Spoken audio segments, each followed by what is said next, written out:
कर्मचारी चयन बोर्ड 3 बड़े बदलाव करने जा रहा है नए साल में, जिसमें परीक्षाओं में पारदर्शिता है, अभ्यर्थी गुमराह न हो, साथ ही फर्जीवाड़े को भी रोका जा सके। सर, क्या है वो बदलाव?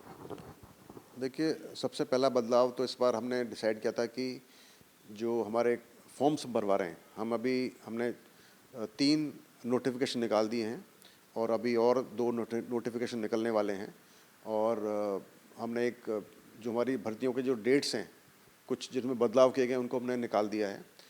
तो अगले 4-5 महीने में जो परीक्षाएं होने वाली हैं, उसके लिए हमने एक निर्णय लिया था कि अब परीक्षाओं के अंदर जो कैंडिडेट्स फॉर्म भरते हैं, सिवाय सिर्फ डिटेल्स बताने की कि उनका रोल नंबर क्या था, उनके परीक्षा की ईयर कौन सा था, परीक्षा का नाम क्या था, या कहाँ से उन्होंने परीक्षा पास की, सिर्फ वो नहीं बताएंगे, साथ साथ में वो डिटेल्स भी अपलोड करेंगे, यानी कि वो सारे सर्टिफिकेट्स और डिग्री भी अपलोड करेंगे।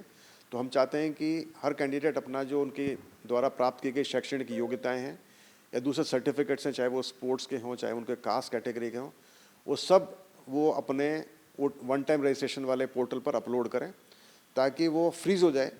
और हमको जब हमको जांचना होता है और उनकी स्क्रूटनी करनी होती है, उनके डॉक्यूमेंट वेरिफिकेशन करना होता है, वो हम इस वन टाइम अपलोड के जरिए हम उसको कर पाएँ।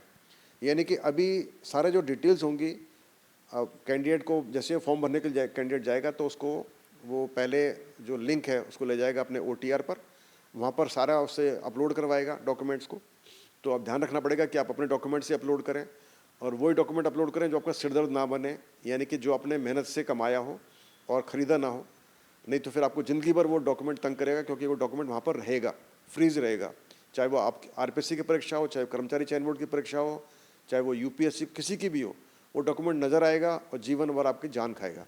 तो इसलिए आप सिर्फ वही डॉक्यूमेंट अपलोड करें जो कि आपने खुद अपनी मेहनत से कमाए हों और हासिल किए हों। और इसी डॉक्यूमेंट जब आप अपलोड कर दो कि ये डिटेल्स फिर वो फॉर्म के ऊपर फैच होंगी डायरेक्टली ये इसके टेक्नोलॉजी के जरिए, और वही डिटेल्स फिर फैच होंगी आपके जब आप स्क्रूटनी फॉर्म भरोगे डॉक्यूमेंट वेरिफिकेशन के लिए। और वही डिटेल्स जाके फैच होंगी जब आपका एक प्रोफाइल बनेगा, एम्प्लॉय प्रोफाइल बनेगा राज्य सरकार के लिए।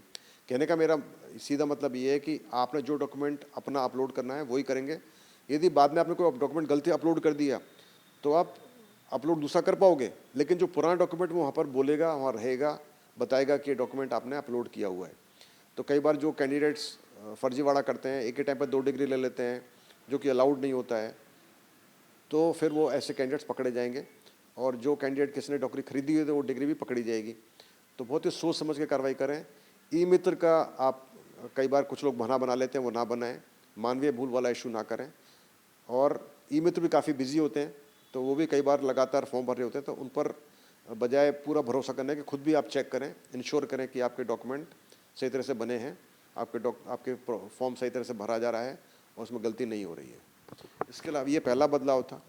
दूसरा बदलाव, जो ई-मित्र हैं वो कई बार गलती कर देते हैं, तो ई-मित्र को भी हमने हिदायत दी है, RPSC ने भी हिदायत दी है कि आप इंश्योर करें कि आप अपने जो डॉक्यूमेंट्स भरते हैं, जो फॉर्म भरते हैं कैंडिडेट्स का, और जो अपलोड करते हैं डॉक्यूमेंट्स, वो आप खुद चेक करें, उसके बाद भरें, ताकि आपके ऊपर फिर उंगली ना उठे।